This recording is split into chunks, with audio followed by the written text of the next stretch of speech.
You are unable to live the life you want to lead because of the constant devaluation of the U.S. dollar through government printing and overspending, combined with a massive regulatory environment that intentionally reduces productivity and prevents the country from living up to its productive capacity.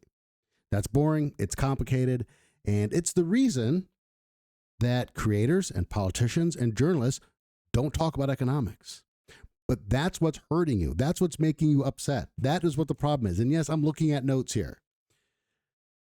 Here's the problem. You don't believe me. What are we discussing? What are we discussing? If you don't believe what I'm saying right now, what are we discussing? We're discussing trans rights. Really? Men shouldn't play women's sports. There shouldn't be medical interventions for kids with no medical issues. That's a common sense thing. Let's pass the laws and move on. We don't have to elevate a tiny little percentage of our population for clicks, likes, and views. I did a TikTok the other day where I said the right they're the ones who have elevated the culture war in this country because the Republicans have nothing to offer economically.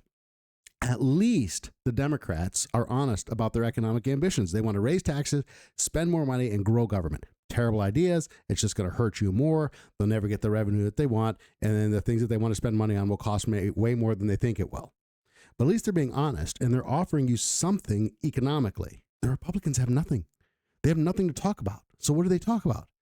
They take this tiny little group of people and they elevate this issue to this huge nationwide. This is it. This is what sucks all the energy out of the room. When I look at a Charlie Kirk, when I look at Andrew, when I look at any of these big right-wing creators, that's what I see. And right now, the Republicans are winning the culture war because they're on the right side of most of these things.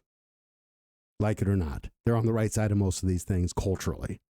But they aren't offering anything economically. They're eventually going to lose. People keep talking about how the Democrats are cooked. The Democrats aren't cooked. The Republicans are eventually going to lose because eventually the Democrats' economic message is going to cut through because we're going to keep seeing inflation. We're going to keep seeing, this youth, these young people in America just not believe that they're ever going to participate in the American dream and start drifting to the economic left. And it's the economy, stupid, over and over and over again.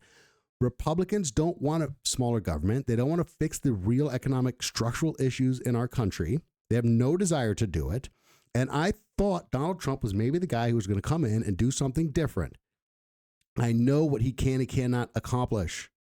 But the fact that he's attacking Thomas Massie and endorsing Lindsey Graham tells me that, there you go. That he was never really serious about it. So the Republicans have nothing in terms of how they're going to fix the economic problems facing this country. And they don't really care about it. And that's a problem. Nobody's having in-depth discussions about Social Security. Social Security Trust Fund is not going to be able to meet its obligations real soon. When I collect Social Security, it will not pay me what it promised it was going to pay me. It's going to fail to live up to that promise. And the only smart thing that what's-her-face, the woman Republican who was running against him, who just seemingly refused to drop out, said was, we need to raise the Social Security retirement age. At least let's have a serious conversation about it. The Republicans don't want to talk about that.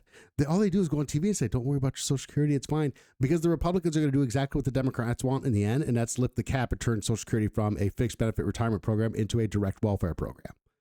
That's what they're going to do. So I hope the Republicans are enjoying their time here on top, the time that they're winning, and that they are the relevant party in the country, and that the Democrats' popularity is flagging. But that's a temporary thing. At the end of Trump's 4 years, and maybe as soon as the midterms, but certainly by the end of his 4 years, economic conditions in this country will not have dramatically improved. Inflation, there's nothing going on here that's going to tamp down inflation. Tariffs will add to it. You've got some tax cuts, but the massive deficits and the inflation that money printing is going to cause is going to offset the tax cuts. So at the end of the day, the Trump economic plan isn't going to make people feel better about the economy, and people will want to shift from that. The Democrats aren't going to solve any of these problems either.